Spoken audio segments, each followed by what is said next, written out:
রাজকুমারী মাকিটাটেনের দেহটা মমিতে পরিণত করে তার পিতা আখনাটেনের মমির কাছে রাখা হয়েছে। সেটা এখন শান্তিতেই আছে, কিন্তু তার দক্ষিণ হাতখানার উপর যে অভিসম্পাত আছে তা আজও পূর্ণ হয়নি। সেজন্য এটার শান্তি নেই।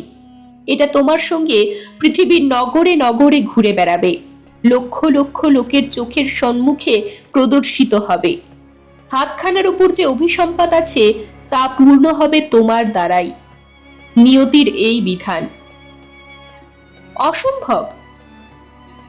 পৃথিবীতে অসম্ভব বলে কিছু নেই। তুমিও কোথাও শান্তিতে বাস করতে পারবে না।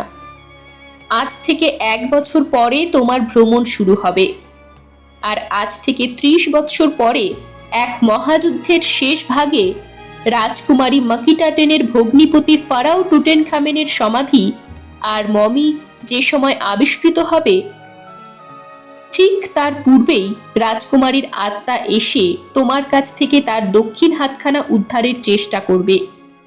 হাতখানাও তখন হয়ে উঠবে জীবন্ত।